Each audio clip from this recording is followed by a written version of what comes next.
Ever tried building one of those massive Lego sets? You know, those huge ones? Oh, yeah. You can't just like dump all the bricks out and magically get a finished spaceship or castle. Right? Right. It's got to be brick by brick, step by step, Yeah. following those instructions. Yeah. Well, getting into today's deep dive, it's kind of like that, but instead of plastic bricks we're talking about, like the building blocks of code. How about that? Makes sense. So we're going to dig into some programming basics, and don't worry, you don't need to be a coder or anything to follow along. Okay. We're going to unpack how programmers take a problem and break it down into those like logical steps using flowcharts and stuff. Right.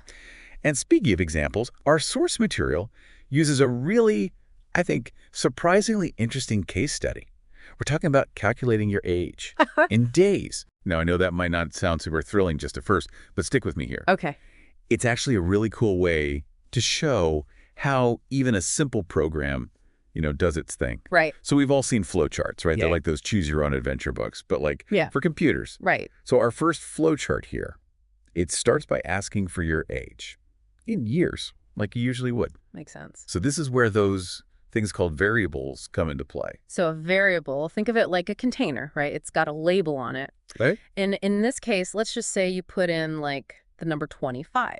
Okay. That 25 would go into this container and we'd label it userage years. Ah, okay. So it's like a little digital storage box. Exact. Specifically for our age. I like it. Yeah. So then our flowchart, once we've got userage years all figured out, it basically says, okay, now let's multiply that by 365. Yeah. The usual number of days we've got in a year. And that calculation right there, that's what we call like an assignment statement.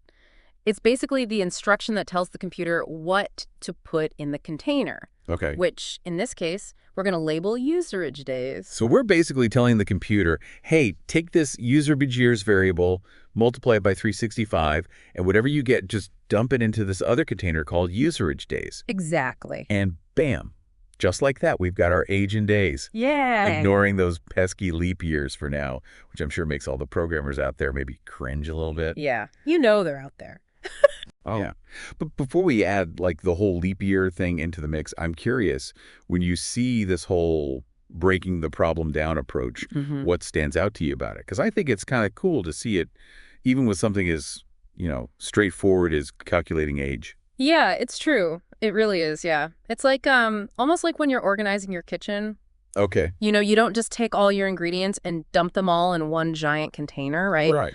You've got your flour, your sugar, your spices, all in their own little jars, and everything's labeled. Yeah. Variables are kind of a programmer's way of doing that, keeping things organized so the computer knows exactly where to find the information when it needs it. That makes a lot of sense.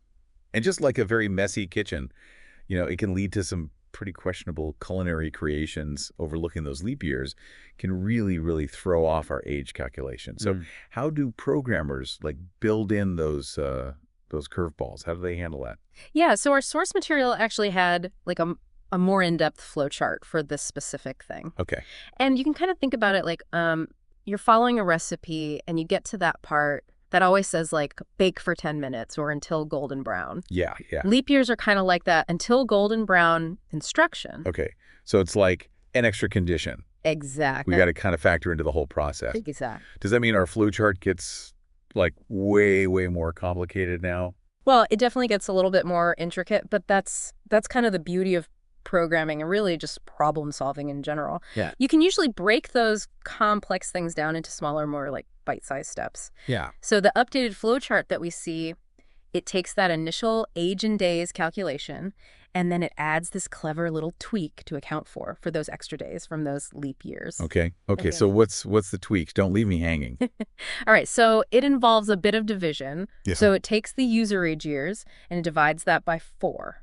Okay. And it adds that on to our initial userage days. Okay. I'm trying to like visualize this in my head. Yeah. So like if I'm 25, divide that by 4, we get, well, I'm not very good at middle math, but You get the idea. I get the idea. So we're adding those extra days back in for the leap years we've lived through.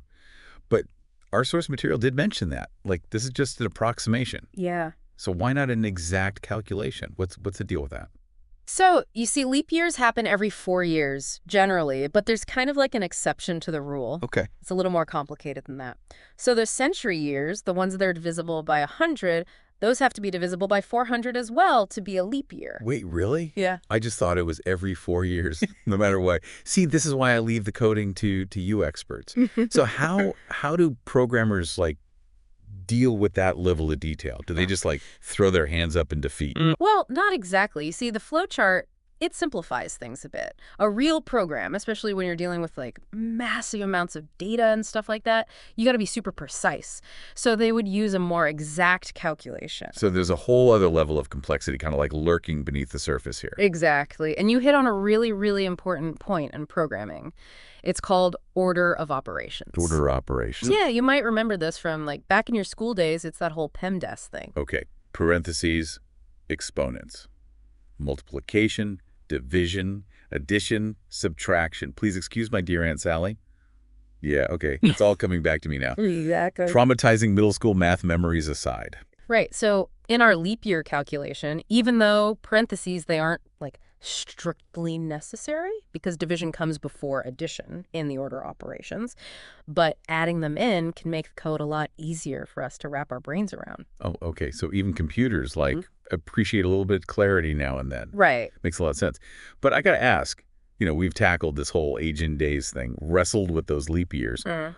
What other like health data mysteries could we like unravel if we really wanted to with these coding superpowers? Ooh, that's a good question. So let's say you were curious about not just how many days you've been alive, but how many times your heart has actually beaten over that time. Okay.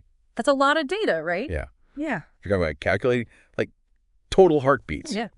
I think my pulse is racing just thinking about that. Could our little flowchart even handle that kind of challenge? Absolutely. So calculating total heartbeats, that just sounds so complex. Are we talking about like building a whole new flowchart for that? Well, that's the cool thing about programming. We don't always have to start over from scratch. Okay. Remember that whole idea of abstraction that we were talking about earlier? Vaguely. All right, so it's like, imagine building with those Legos again. We can take all that logic that we already put together, our accurate age and days with the leap years and all that stuff. Yeah. And we can use that as like the starting point for something totally new. So instead of starting from zero, we're just like adding another wing onto our Lego mansion of calculations. Okay, I like that analogy. That makes sense.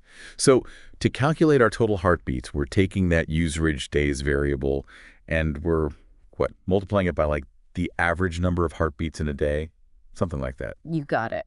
So let's just say, like the average person's heart beats about, 72 times every minute. Okay. We can plug that in, factor in how many minutes are in an hour, how many hours are in a day. Right. And all of a sudden we've got this program that can tell us not just how many days we've been around, but how many times our heart has actually beat. Whoa, that's kind of wild. We went from like age in days to this whole other level of like, I don't know, realizing how much work our body's doing without us even thinking about it. Yeah. But it makes me wonder, like, we've been using all these nice whole numbers this whole time, and life doesn't really give us nice whole numbers most of the time, does it? Right.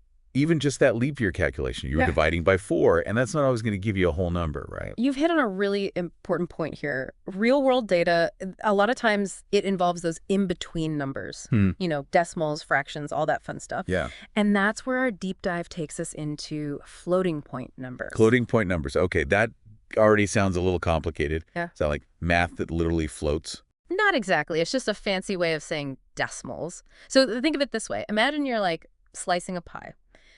You could cut it into, nice, even slices. Right. But sometimes you got to be a little more precise, Yeah. right? Got to get in there, make those smaller cuts. Right, to get the perfect amount. Exactly. Okay, I see where you're going with this. So decimals, those are our like smaller, more precise cuts, but for numbers. Exactly. You got it. And our source material actually gives another example here, calculating travel time. So let's say you're traveling, 400.5 miles. Okay. You could fly, which would average, we'll say, 500 miles an hour. Or you could drive, maybe a little more leisurely, 60 miles an hour. I can already see where those decimals are going to come in handy. Trying to tell your boss, oh yeah, I'll be there in approximately 0 hours, probably wouldn't go over too well. Probably not. That's why we have floating point numbers. They let us be way more precise, whether we're talking about travel time or health data or anything else where you need those finer details. This has been quite a journey. We went from like building these simple programs to, realizing how decimals, even leap years, all play this huge role Right. in, like, accurately showing real-world data.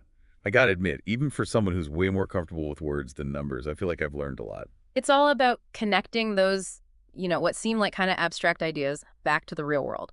And you've hit on a really important point. It doesn't matter if you're coding a program or just going about your day, being able to take something complex, break it down into those smaller steps, use the right tools like our decimals, Huh. and build on what you already know. It makes all the difference. Yeah, that's so true. It's like our deep dive here has given me like a whole new way of looking at problems, even if I never write a single line of code myself. And that's the power of, learning new things.